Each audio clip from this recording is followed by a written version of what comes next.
Sebelum lanjut ke cerita, bagi teman-teman yang belum subscribe, silakan subscribe sekarang juga dan aktifkan lonceng notifikasi agar teman-teman tidak ketinggalan cerita terbaru dari kami. Dan tidak usah lama-lama, langsung saja kita masuk ke ceritanya. Selamat mendengarkan. Duh, gimana ini? Aku nggak dapet job manggung, tapi yang lain kok semuanya setiap harinya selalu manggung. Apalagi si Lucy itu, gumam Bella. Di ruang tamu dia duduk termenung sembari tangan menopang dagunya sambil bicara sendiri. Tiba-tiba ibunya Bella datang menghampiri Bella yang sedang tidak enak dipandang. "Kamu ini kenapa, Bel? Kok wajahnya kusut gitu kayak baju belum disetrika?" ucap Bu Dewi. "Aku kesel, Bu. Kenapa seminggu terakhir ini aku gak dapet job manggung? Gimana aku bisa dapet duit, Bu, untuk biaya sekolah adik-adik dan juga ibu?" kata Bella. "Kamu yang sabar ya, Bel. Mungkin belum rezeki kamu. Kamu berdoa saja supaya diberikan job manggung," ujar Bu Dewi menenangkan. "Tapi Bu, kenapa si Lucy sekarang jadi primadona ya? Dia dapat job manggung sana sini setiap hari. Padahal kan dulu dia nggak seperti sekarang ini," ucap Bella. "Sudah, kamu gak usah iri, Bel. Rezeki sudah ada yang atur. Sekarang kan ibu udah dapat kerja, jadi kamu tidak usah terlalu pusing," ujar ibunya. "Ibu kerja di mana?" "Kerja di rumahnya Bu Inem, bantu masak-masak buat makanan." Memang Ibu Dewi memiliki keterampilan memasak, apalagi semua masakan yang dibuat oleh tangannya pasti selalu enak. Bella ini merupakan penyanyi dangdut dari desa ke desa setelah lulus SMA. Dia memiliki suara khas dan bagus sehingga dia menggunakan kelebihannya itu sebagai ladang mencari rezeki.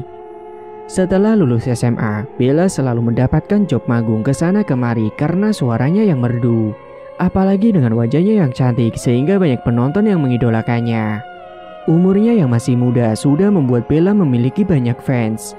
Namun yang namanya dunia pekerjaan, pasti ada saja yang namanya masalah dan ada pasang surutnya. Serta memiliki pesaing. Pekerjaan Bella sebagai penyanyi dangdut, banyak sekali penyanyi yang bersaing mencari uang. Semenjak Bella dikenal di kalangan masyarakat, dia sangat bersemangat bekerja bernyanyi karena mendapatkan uang yang banyak, sehingga uangnya bisa Bella pakai untuk membantu ibu dan adik-adiknya. Karena bapaknya sakit lumpuh dan hanya bisa berbaring saja di atas kasur. Bapaknya menjadi lumpuh itu disebabkan saat dia sedang bekerja proyek dan bapaknya jatuh dari bangunan atas gedung yang dikerjakan. Sehingga semenjak itu Bella yang menggantikan bapaknya mencari nafkah. Bella bekerja dari satu panggung ke panggung yang lain mencari nafkah dengan bernyanyi. Waktu itu Bella diajak oleh omnya ikut bernyanyi karena saat itu omnya menjadi manajer Bella. Akan tetapi akhir-akhir ini Bella sepi job karena ada penyanyi lain yang memiliki suara lebih merdu. Biasanya setiap hari Bella dan penyanyi yang lain menginap di sebuah asrama satu manajemen. Tapi karena Bella sepi job, akhirnya dia memilih untuk pulang ke rumah kedua orang tuanya. Biasanya saat di asrama mereka selalu tinggal bersama dan bernyanyi satu sama lain. Ada yang saling curhat. Semuanya kalau di asrama dekat, tapi saat manggung biasanya mereka seperti musuh-musuhan. Tapi tidak semua, karena Bella selalu bersikap baik kepada siapapun, tidak pernah membenci orang lain. Tiba-tiba saja hari itu omnya datang ke rumah Bella untuk mengabarkan kalau Bella disuruh untuk tinggal di asrama. "Assalamualaikum." "Waalaikumsalam. Om Yanu, ada apa Om?" "Om gak disuruh masuk dulu," ujar Om Yanu. "Oh, iya Om, ayo masuk dulu." Akhirnya Om Yanu dan Bella masuk ke dalam rumah. Ibu Dewi yang di dalam mendengar ada tamu langsung datang ke depan. Yanu, tumben kesini, ada apa?" tanya Bu Dewi. "Iya Mbak, ini mau ngajak Bella ke asrama lagi. Dia dapat job besok pagi di luar kota," ucap Om Yanu. "Oh gitu, syukurlah kalau gitu," ucap Bu Dewi. "Kamu mau minum apa?" "Yang ada aja Bu." Lalu Bu Dewi pun beranjak masuk ke dalam dapur untuk membuatkan kopi untuk Yanu. Beberapa saat kemudian Bu Dewi pun datang ke depan membawakan secangkir kopi dan segelas es teh untuk Bella. "Silakan diminum." "Iya makasih ya Mbak." "Memangnya berapa hari Bella manggungnya?" tanya Bu Dewi. "Ya nggak lama Mbak, paling 2 hari." "Kalau gitu aku siap-siap dulu ya Om," ucap Bella. Segera Bella pun masuk ke dalam rumah untuk mengemasi pakaian yang akan dibawa ke asrama. Setelah semua pakaiannya dimasukkan ke dalam tas besar, kemudian Bella pun keluar dan menemui Om Yanu. "Kita berangkat kapan, Om?" "Sekarang aja gimana?" "Ya sudah, yuk." Saat itu Bella dan Om Yanu langsung berpamitan kepada Bu Dewi. Om Yanu ini merupakan adik dari Bu Dewi. "Titip salam ya buat Mas Roni, Mbak," ucap Om Yanu. "Iya, nanti Mbak sampaikan salamnya. Kalian hati-hati di jalan." Singkat cerita, Bella pun akhirnya sampai juga di asrama. Dia kumpul bersama dengan teman-teman yang lain. Malam itu saat Bella sedang di kamar, dia melihat Lucy yang satu kamar dengan dia sedang meletakkan sebuah benda entah apa. "Kamu bawa apa sih?" tanya Bella. Sontak Lucy yang tak tahu karena Bella tiba-tiba menghampirinya, dia pun terkejut. Enggak ada apa-apa kok," jawabnya gugup. Serta benda tersebut langsung disimpan olehnya di dalam tas saat dilihat oleh Bella. "Aku boleh lihat gak?" tanya Bella. "Maaf ya, aku keluar dulu," jawab Lucy sembari meninggalkan Bella. Singkat cerita, keesokan harinya Bella dan Om Yanu akan berangkat keluar kota untuk segera manggung. Bersama dengan Lucy juga. Perjalanan yang mereka tempuh sekitar 2 jam perjalanan. Sesampainya di sana mulailah Bella untuk tampil dan kali ini Bella mendapati untuk duet bersama dengan Lucy. Saat sedang manggung, entah kenapa semua penonton suka semua dengan si Lucy. Dia mendapatkan banyak saweran sementara Bella tidak ada sama sekali yang nyawer, sehingga membuat Bella tidak semangat bernyanyi. Setelah selesai bernyanyi, Bella terdiam duduk dalam lamunannya. Dia merasa sekarang tidak seperti dulu lagi, sehingga dia menjadi tidak percaya diri lagi. "Bel, kamu kenapa kok melamun? Sebentar lagi kamu tampil loh," ucap Om Yanu.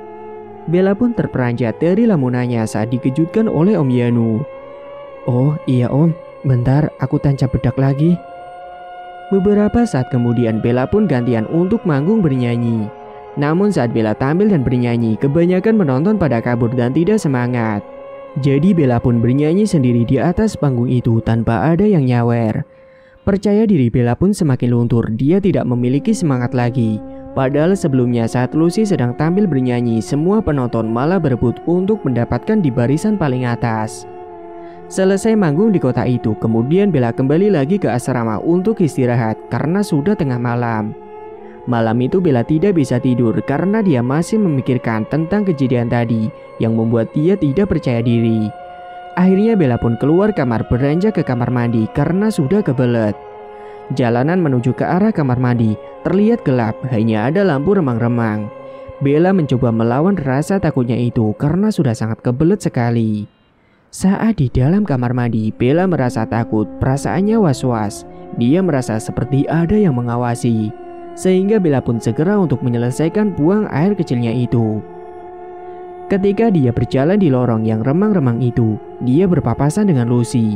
Lucy mencoba menyapa si Bella, akan tetapi Bella menghindari Lucy seperti ketakutan. Dia berjalan tergopoh-gopoh. Beberapa saat kemudian dia berpapasan lagi dengan Om Yanu yang ternyata mau ke kamar mandi juga. "Om, nanti setelah ini aku ada job nggak?" "Maaf, belum ada Bel. Untuk sementara besok kamu pulang dulu ya ke rumah."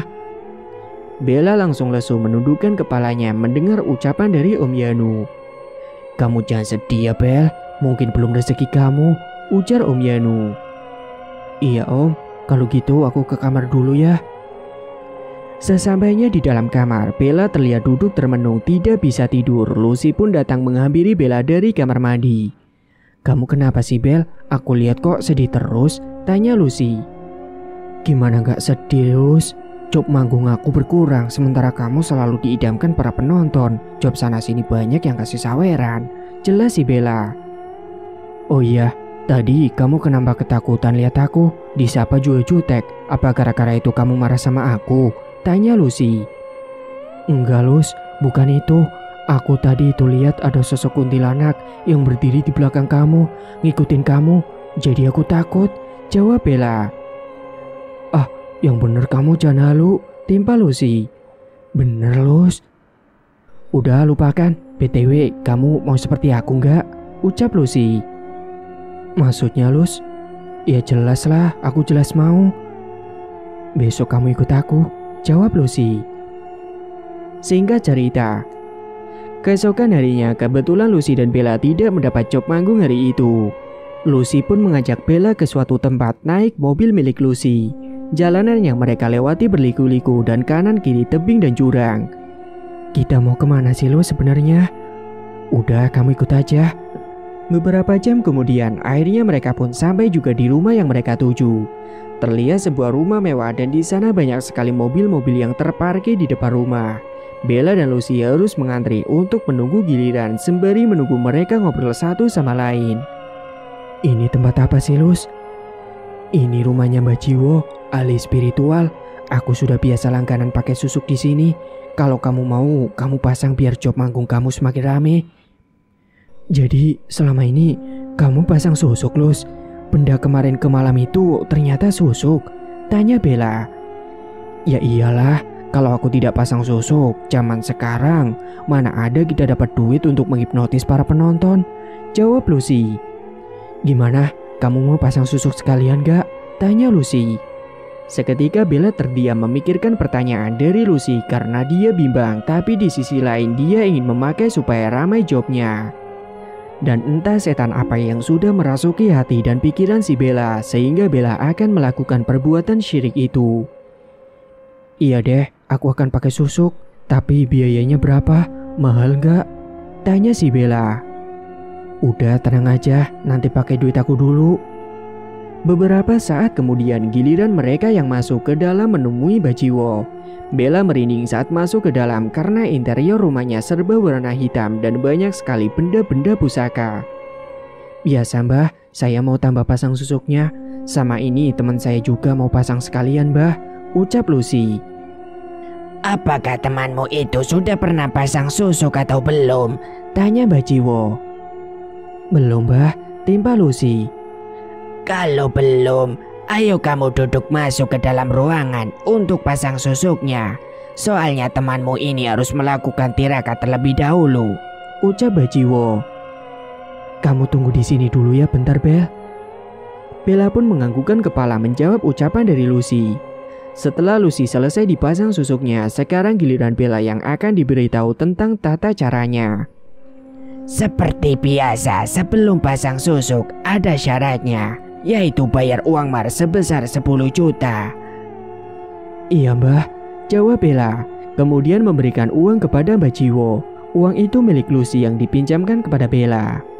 Setelah ini, kamu harus melakukan laku tirakat puasa muti selama 7 hari, diawali hari weton lahir kamu, ucap Mbak Jiwo. Baik Mbah. Kalau gitu kalian pulang dulu saja. Nanti setelah sudah selesai puasa mutinya, kalian balik lagi ke sini. Bella dan Lucy pun beranjak untuk pulang ke rumah. Akan tetapi hari sudah mulai gelap sehingga mereka pulang melewati jalanan tengah hutan yang gelap sekali. Hanya ada penerangan dari senter mobil. Saat di perjalanan pulang, Bella dan Lucy tiba-tiba mencium ada bau aroma bangkai yang menyeruak masuk ke dalam hidung. Bau apa ini, Lus? Nggak tahu, kok tiba-tiba bau bangkai ya? Dalam mobil kamu ada bangkainya kali? Nggak ada lah, jangan ngaco kamu. Ya siapa tahu kan ada bangkai cicak atau tikus. Udahlah biarin aja, nanti juga hilang sendiri kok baunya. Di perjalanan tengah hutan tiba-tiba mereka dikejutkan dengan suara di atas atap mobil. Suara seperti benda jatuh di atasnya. Suara apa itu? Nggak tahu. Coba kita cek turun dulu. Gila kamu, kita mau turun di tengah hutan gini. Siapa tahu kenapa-napa mobil kamu. Tadi suaranya keras banget soalnya. Ketika mereka akan membuka pintu mobil, keduanya mengurungkan niatnya untuk keluar. Karena mereka tiba-tiba saja mendengar ada sosok suara kuntilanak yang tertawa mengikik di atas mobilnya. Sontak Bella dan Lucy langsung merinding, bulu kuduknya berdiri semua. Mereka saling tatap-tatapan sejenak dan terdiam sesaat, sembari mengusap-ngusap lengannya sendiri. Sontak mereka pun berteriak secara bersamaan. Bella dan Lucy pun saling berpelukan, mereka tubuhnya gemetaran ketakutan. Dan beberapa saat kemudian, suara itu tidak terdengar lagi. Sehingga Lucy dan Bella pun segera melanjutkan kembali perjalanan pulangnya. Dan betapa terkejutnya mereka. Tiba-tiba saja mereka melihat sosok pocong yang berdiri di hadapan jalan mereka. Segera Lucy mengerem dadakan karena kaget. Untungnya belum sampai menabrak sosok itu. Bella dan Lucy langsung keringat dingin, tubuhnya gemetaran, bulu kuduknya berdiri semua. Sosok itu wajahnya sangat hancur, penuh dengan darah. Wajahnya hitam legam dan mulutnya menganga. Kedua matanya melotot menatap ke arah mereka berdua. Karena tidak kuat dan takut melihat sosok itu, Bella pun akhirnya pingsan di dalam mobil. Bel, bangun dong, kok pingsan sih? Kesal Lucy sembari menepuk tubuh Bella. Sementara Lucy yang ketakutan, dia harus menyadarkan Bella. Dia mencoba menyadarkan Bella dengan mengolesi minyak angin pada hidungnya. Bel, bangun Bel. Beberapa saat kemudian sosok yang ada di hadapan mereka menghilang dan meninggalkan kepulan asap. Sekitar 15 menit, akhirnya Bella pun tersadar dari pingsannya. Tubuhnya terasa sangat lemas. Bel, kamu ini pakai pingsan segala tadi. Takut tahu aku sendirian, ujar Lucy. Lah ngapain lo gak ikut pingsan aja sekalian? Timpal si Bella. Pocongnya mana? Tanya si Bella lagi. Udah pergi, ayo kita pulang, kata Lucy. Singkat cerita, Bella mulai melakukan tirakat puasa muti di awali hari weton, yaitu hari Senin Pahing. Dia melakukan puasa muti saat sahur dan berbuka hanya boleh makan nasi putih dan air putih saja selama 7 hari berturut-turut. Setelah selesai melakukan puasa muti 7 hari, kemudian Lucy mengantarkan Bella lagi ke rumah Mbak Jiwo. Beberapa jam kemudian mereka pun telah sampai di rumahnya Mbak Jiwo. Gimana? Kamu sudah melakukan puasa muti 7 hari? Sudah Mbah. Kalau gitu nanti malam kita akan melakukan ritualnya. Malam hari pun tiba, ritual dilakukan pada malam Selasa Kliwon. Bella dan Mbak Jiwo masuk ke dalam ruangan sementara Lucy menunggu di luar. Sebelum melakukan ritual, Bella dimandikan terlebih dahulu menggunakan air kembang 7 rupa, diguyur perlahan-lahan oleh Mbak Jiwo. Sembari beliau membaca mantranya dan setelah selesai Mbak Jiwo akan melakukan ritual. Bella masuk ke dalam ruangan ritual yang di dalamnya sudah ada banyak sesajen dan ruangan itu berinterior serba hitam. Di dalam sudah ada kemenyan, kembang setaman, buah-buahan, dan syarat-syarat lainnya. Pada dinding ruangan ritual tersebut juga terdapat beberapa benda-benda pusaka yang terpajang. Sebelum susuk itu dipasangkan ke dalam tubuh Bella, Mbak Jiwo akan melakukan ritual memasukkan kodam ke dalam susuknya. Kemenyan mulai dibakar, asap mulai mengepul di dalam ruangan ritual itu. Susuk yang akan dipasangkan ke dalam tubuh Bella ini jenis susuk kuningan, bentuknya seperti jarum kecil dan juga berwarna kuning. Mbak Jiwo mulai mengasapi susuk itu di atas kemenyan dan diputar-putar sebanyak 7 kali, sembari merapalkan mantranya. Tidak hanya susuk kuningan saja, tapi Bella juga ingin memakai bedak aura supaya auranya terpancar saat sedang manggung nanti. Bedak itu sudah disediakan dari Mbak Jiwo, dan saat itu juga bedak tabur itu diberikan mantra dengan diasapkan di atas kemenyan.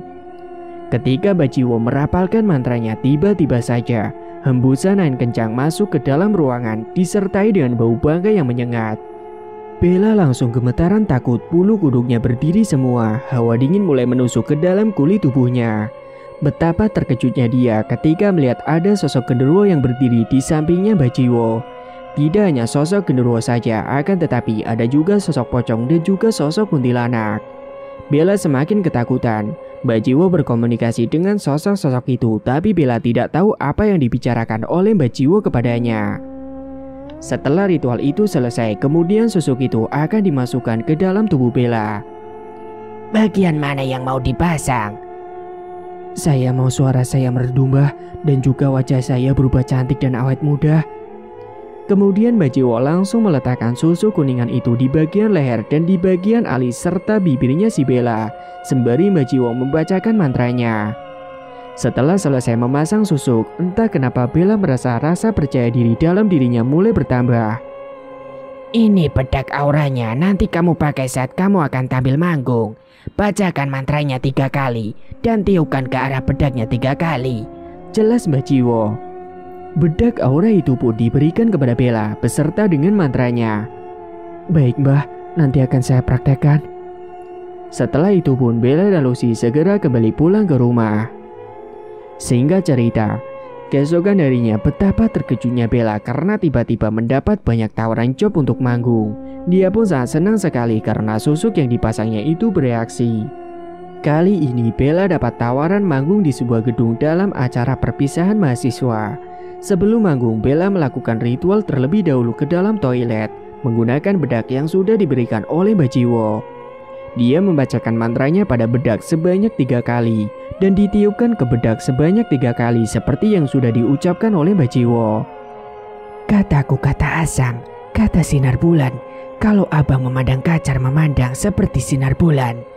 Begitulah kira-kira mantra yang dibacanya. Setelah itu dia usapkan pada wajah perlahan-lahan dan saat itu wajah Bella terlihat bersinar dan terpancar. Saat manggung menyanyi, suaranya menjadi sangat bagus merdu sekali sehingga banyak penonton yang terhipnotis dengan suaranya. Bahkan semua terkagum dengan kecantikan yang dimiliki oleh Bella.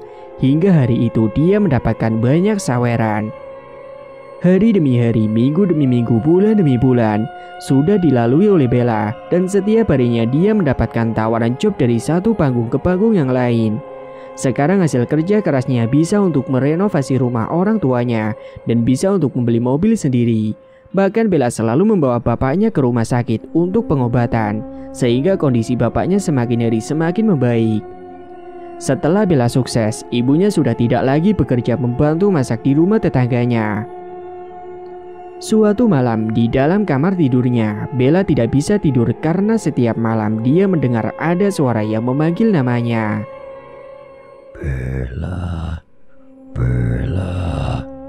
Seketika bulu kuduk Bella langsung merinding berdiri semua. Dia menarik selimut dan menenggelamkan tubuhnya di dalam selimut. Akan tetapi suara itu semakin terdengar jelas di telinganya. Dia juga tiba-tiba mencium bau busuk bangkai di dalam kamarnya. Sampai dia mengendus-ngendus hidungnya, dia bangkit untuk mencari bau itu berasal. Akan tetapi dia tidak mendapati dari mana asal bau itu. Bella terperanjat ketika mendengar ada suara yang mengetuk-ngetuk lemari bajunya. Perlahan-lahan dia berjalan menuju ke arah lemari dan melawan rasa takutnya. Setelah pintu lemari dibuka, ternyata di dalamnya tidak ada apa-apa. Bella pun menutup kembali pintu lemarinya. Bella. Suara itu terdengar lagi di telinganya. Karena takut, dia pun kembali berbaring dan menarik selimutnya. Singkat cerita, Bella dan Lucy sama-sama mendapat tawaran job yang banyak sehingga mereka jarang sekali untuk tidur. Tidur hanya beberapa jam saja, akan tetapi karena mereka memakai susuk, jadi pancaran auranya masih tetap berseri dan terlihat cantik memancar. Akan tetapi sekarang lebih banyakkan jobnya milik Bella. Lucy malah sedikit. Mungkin karena Bella memakai bedak aura. Karena Lucy tidak memakai bedak aura, Lucy hanya memasang susu kuningan saja, namun jumlah bertambah banyak hingga 10 biji. Bella tidak lupa untuk mengembalikan uang yang dulu dipinjam dari Lucy. Suatu ketika saat manggung, Bella tidak konsentrasi karena dia mendapat bisikan suara yang terus memanggil namanya. Bella, Bella. Sampai pada akhirnya Bella yang tidak fokus bernyanyi, dia lupa lirik. Untungnya para penontonnya tidak menyoraki dia. Dan suatu hari saat dia sedang mandi di kamar mandi asrama, malam hari sekitar pukul 8 malam sehabis manggung, seperti biasa, dia saat mandi sambil bernyanyi. Akan tetapi, tiba-tiba dia mendengar ada suara yang mengetuk pintu kamar mandinya itu. Ada orang sedang mandi, teriak Bella. Bella taunya ada orang yang sedang mengantri, padahal bukan. Suara ketukan pintunya seketika terhenti dan digantikan dengan suara tapakan kaki yang besar menuju ke kamar mandi. Suara langkah kaki siapa itu? Kok besar banget? Gumam Bella. Dia melihat dari celah-celah pintu ada sebuah bayangan hitam besar dan baunya sangat busuk sekali seperti bau bangkai. Terdengar suara mengeram di balik pintu itu. Sontak Bella langsung merinding, bulu kuduknya berdiri semua. Dia segera menyelesaikan mandinya dan saat dia mengguyur tubuh, tengkuk lehernya terasa seperti ada yang meniup, membuat dia bergidik merinding. Setelah memakai baju ganti di dalam kamar mandi, dia segera beranjak keluar dari kamar mandi. Saat dia membuka pintu kamar mandi, betapa terkejutnya dia melihat sosok tinggi besar yang berdiri di depannya. Sosok itu dengan kedua matanya yang merah menyala menatap tajam ke arahnya dengan gigi taring yang panjang dan tajam, menyeringai serta menggeram. Bella tidak bisa berkutik sama sekali waktu itu. Tubuhnya gemetaran, mulutnya kaku, ingin teriak namun tidak bisa. Karena tidak kuat melihat sosok genderuwo di hadapannya itu, Bella pun ambruk pingsan di depan pintu kamar mandi. Untungnya saat itu ada Lucy yang datang ke kamar mandi, dan dia mendapati Bella sudah jatuh terkapar. Bella, tolong, teriak Lucy. Beberapa penghuni asrama yang lain pun langsung berdatangan untuk menolong Bella. Tak terkecuali dengan Om Yanu yang menghampiri dan mengangkat tubuh Bella menuju ke dalam kamar. Semuanya ikutan panik dan mencoba untuk menyadarkan Bella dengan mengolesi minyak kayu putih. Hingga sekitar 20 menit, akhirnya Bella pun tersadar dari pingsannya. "Kamu kenapa, Bel?"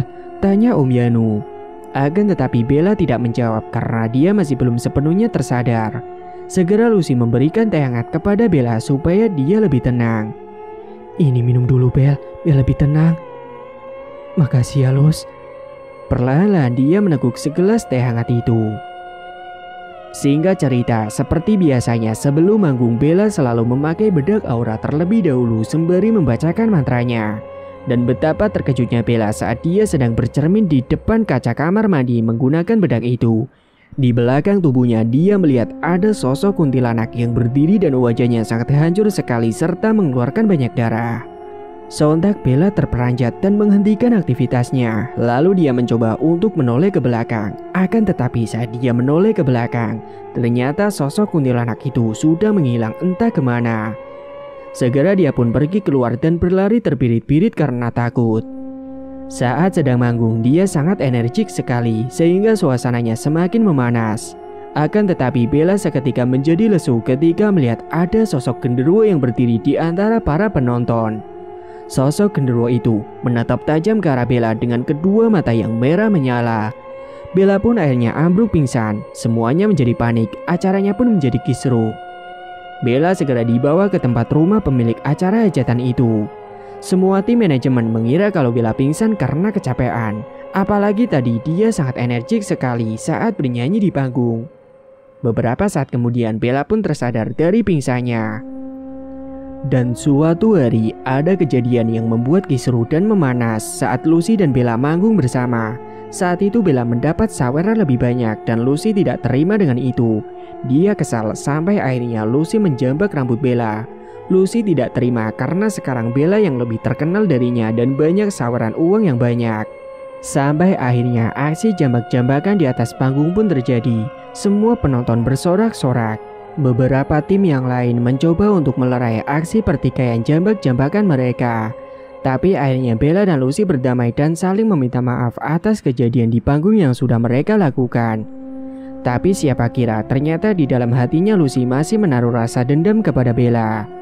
Suatu ketika saat di asrama, saat Bella sedang mandi, diam-diam Lucy mengambil bedak aura milik Bella yang ada di dalam tas. Kemudian bedak aura itu dicampurkan oleh Lucy dengan bubuk entah apa dicampurkan ke dalam bedak itu. Setelah mandi, Bella langsung memakai bedak aura itu. Entah apa yang sudah merasuki pikirannya, dia lupa untuk membacakan mantra terlebih dahulu. Saat Bella manggung, tiba-tiba dia merasakan gatal-gatal di wajahnya dan terasa seperti ada yang bergerak-gerak di dalam wajahnya. Perlahan-lahan wajahnya muncul bintik-bintik kemerahan. Karena tidak tahan dengan rasa gatal di wajah, Bella langsung begitu saja turun dari panggung. Dan segera Lucy yang menggantikan si Bella. Ketika Bella berkaca, betapa terkejutnya dia melihat wajahnya yang penuh dengan bintik-bintik merah. Sontak dia pun berteriak. Dia merasa kepanasan pada wajahnya dan perlahan-lahan bintik merah itu berubah menjadi nanah. Setelah kejadian itu, akhirnya Bella pun kembali ke rumah karena dia merasa malu. Ibunya turut prihatin. Bella sudah dibawa ke dokter, namun kata dokter Bella tidak menderita sakit kulit. Dokter pun hanya memberikan salep kepada Bella untuk meredakan rasa perih dan gatal-gatalnya. Semenjak Bella tidak berangkat manggung, Lucy senang karena sekarang dia yang jadi banyak job manggungnya. "Kamu kenapa jadi seperti ini sih, Nak?" tanya Bu Dewi. Akan tetapi Bella tidak menceritakan apa yang dilakukan dia kepada ibunya. Suatu hari Om Yanu datang kembali ke rumah Bella untuk memberitahu kabar tawaran job Bella, dan kali ini tawaran bayarannya sangat besar sekali. Bel, 2 hari lagi kamu dapat tawaran job manggung. Bayarannya sangat besar sekali dari biasanya. Ini kesempatan kamu, Bel, ucap Om Yanu. Tapi wajahku sekarang seperti ini, Om. Aku takut nanti semua penonton jijik lihat aku. Kamu tutupi pakai bedak kaca kayak atau apalah supaya tidak terlihat, ucap Om Yanu. Ya sudah kalau gitu aku ambil tawaran itu, Om. Nah gitu dong, kamu itu harus semangat, ucap Om Yanu. Hari itu pun datang. Bella mencoba menutupi bintik-bintik penanah itu dengan bedak yang tebal. Akan tetapi saat dia bernyanyi, semua penonton kabur dan jijik melihat si Bella. Semua menutup hidungnya karena baunya sangat busuk sekali. Akhirnya Bella pun nangis dan turun dari atas panggung. Dia merasa sakit hati dan saat itu Lucy mencoba menenangkan Bella dengan mengajak Bella makan bersama. Lucy mengajak Bella untuk makan siang bersama di warung sate. Ternyata ini jebakan dari Lucy. Bella melap sate 1 porsi yang berisi beberapa tusuk sate. Setelah pulang dari warung sate, sampai rumah Bella kepanasan wajahnya tambah parah sampai bahkan nanah pecah dan berdarah. Sontak Bella pun berteriak kesakitan. Bu Dewi langsung panik melihat si Bella. Dia bingung harus berbuat apa. Dan saat itu Bella meronta-ronta merintih kesakitan. Tiba-tiba saja seketika berubah tertawa-tertawa sendiri dan bahkan kadang juga menangis. Hembusan angin kencang masuk ke dalam kamarnya si Bella saat dia sedang kesakitan. Dan Bella melihat ada sosok kuntilanak yang tertawa mengikik, berdiri tepat di jendela kamarnya. Tatapannya tajam, wajahnya hancur penuh dengan darah. Sosok itu merasuk ke dalam tubuh Bella sehingga membuat Bella jadi seperti orang gila yang tertawa menangis dan teriak sendiri. Hari demi hari berlalu, Bella terkapar di kamarnya. Ternyata dia sedang melewati masa sakaratul mautnya.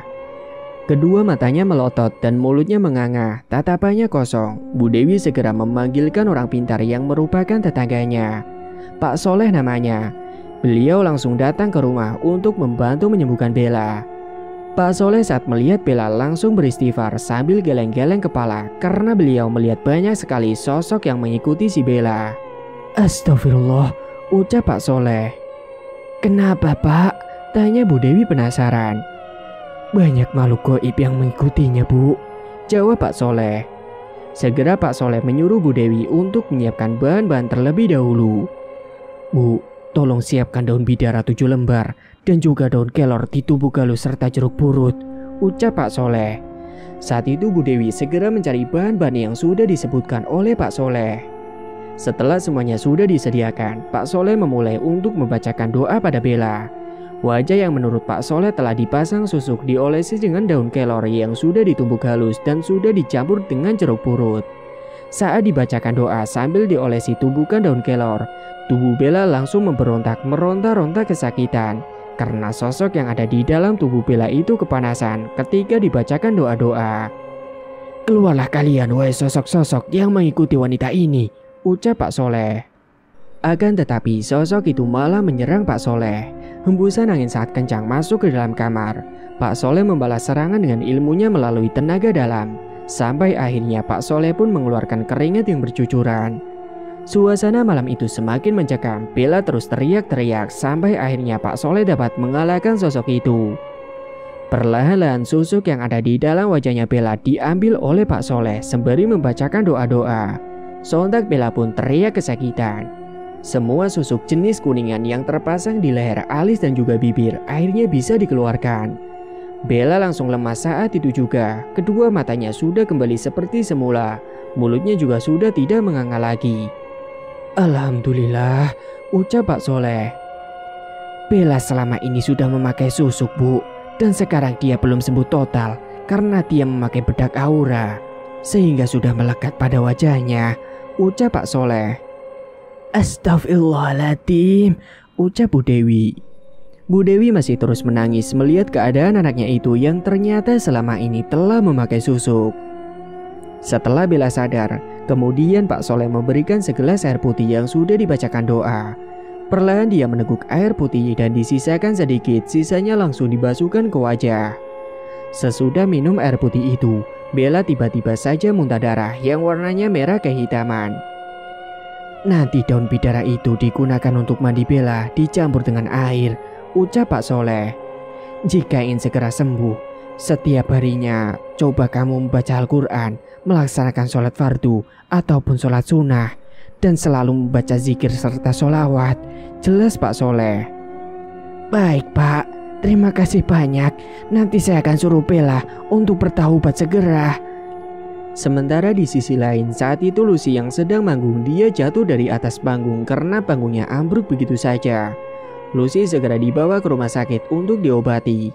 Dokter pun menyarankan kepada Lucy untuk segera mengamputasi kakinya karena kalau tidak akan membahayakan nyawanya.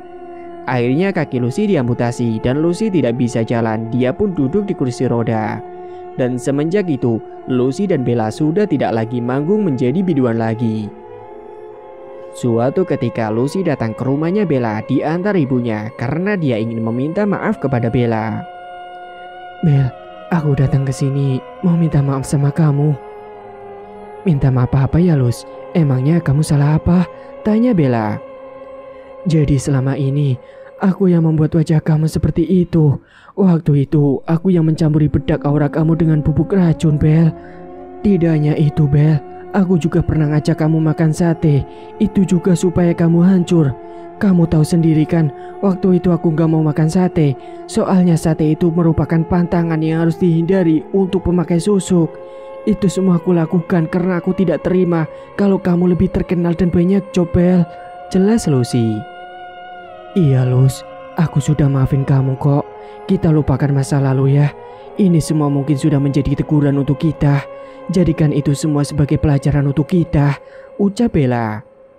Iya Bel, makasih ya kamu sudah maafin aku, jawab Lucy. Sama-sama, aku juga minta maaf kalau banyak salah sama kamu ya. Saat itu keadaan Bella sudah membaik, namun masih ada bekas bintik-bintik di wajahnya. Sekarang Bella sudah berubah dan dia sudah berhijab. Dia sudah melakukan taubat nasuha dan dia tidak akan pernah mengulangi perbuatannya itu lagi. Dan kini setiap harinya Bella selalu mencoba mendekatkan diri kepada Allah Ta'ala. Dia selalu beribadah, membaca Al-Quran, berzikir serta bersolawat. Tidak hanya itu, Bella juga sudah melakukan mandi dengan air yang dicampur dengan bidara. Semoga kita selalu dijauhkan dari hal-hal demikian. Jangan sampai kita terjerumus ke dalam lembah hitam yang menyesatkan. Carilah rezeki dengan cara yang halal, pertebal keimanan kita dan perbanyaklah berdoa. Semoga kita selalu dalam lindungan Allah Ta'ala dan tidak merugikan orang lain untuk menjerumuskan perbuatan musyrik yang dibenci oleh Allah Ta'ala. Tamat, cerita pun selesai. Terima kasih bagi teman-teman yang sudah menyimak cerita hingga akhir. Dan bagi yang belum bergabung, silakan tekan tombol subscribe sekarang juga dan aktifkan lonceng notifikasi agar tidak ketinggalan info updatean terbaru dari kami. Sekian dulu dari Mang Ripan, terima kasih sudah menyimak. Wassalamualaikum warahmatullahi wabarakatuh.